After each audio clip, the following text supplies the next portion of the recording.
देख रहे हैं इन डार्क राजकुमार के साथ। इन डार्क में आज की कहानी हमारे साथ शेयर की है सुनील वैद्य जी ने, जो कि वाराणसी के रहने वाले हैं। तो सबसे पहले सुनील जी, आपका बहुत बहुत धन्यवाद अपनी कहानी हमारे साथ शेयर करने के लिए।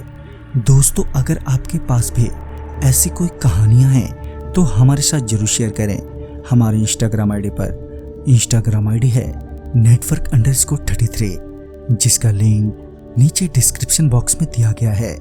तो चलिए बढ़ते हैं आज की कहानी की ओर।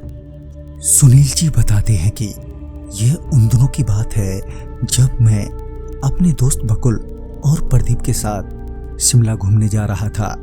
हमने अचानक ही शिमला घूमने का प्लान बनाया, तत्काल में ट्रेन टिकट बुक किया और फटाफट रेलवे स्टेशन पहुंचे। ट्रेन स्टेशन पर पहले से ही लगी हुई थी। बकुल और प्रदीप ट्रेन में चढ़ गए और मैं नाश्ता पैक करवाने के चक्कर में लेट हो गया।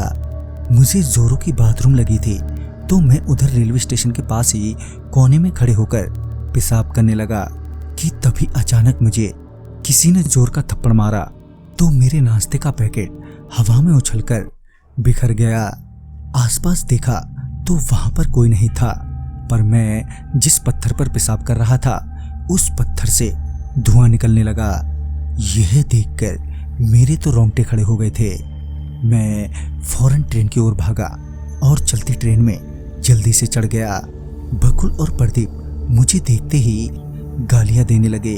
वह बोले कि अबे कहाँ मर गया था तू, हैं? ट्रेन मिस हो जाती तो। अब मैं उन दोनों को कैसे बताता कि मैं किसी मुसीबत का तमाचा खाकर आ रहा हूँ। तभी ट्रेन ने भी रफ्तार पकड़ ली और हम तीनों दोस्त भी मस्त हो गए। बकुल और प्रदीप से मैंने तमाचा खाने की और पत्थर से धुआं निकलने की बात भी की, पर वह दोनों मुझ पर हंसने लगे।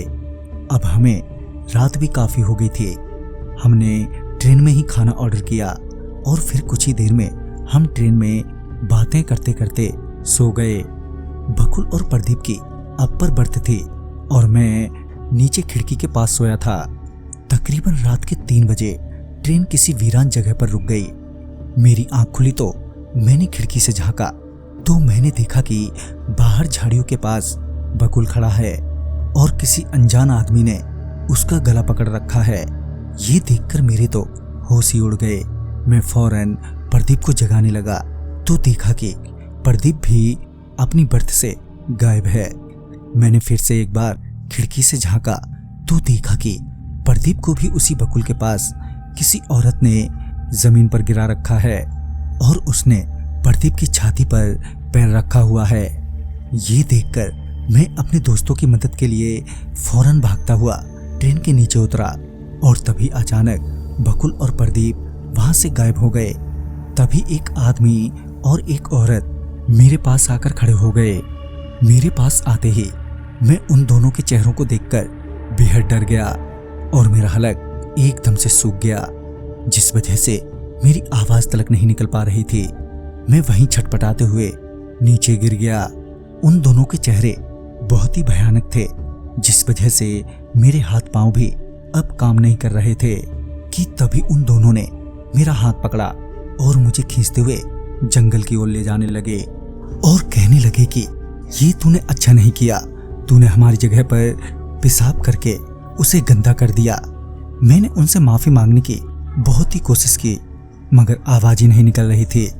अब मैं बस यही सोच रहा था कि इनसे कैसे बचूं, लेकिन मैं कर भी क्या सकता था।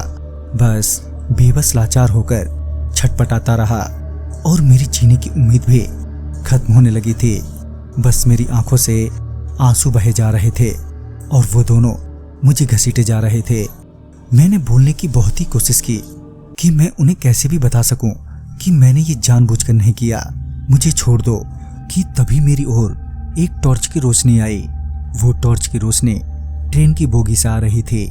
उस रोशनी के पड़ते ही वो आदमी और औरत न जाने कहां गायब हो गए। मैं झट से वहां से भागा और ट्रेन में चढ़ गया।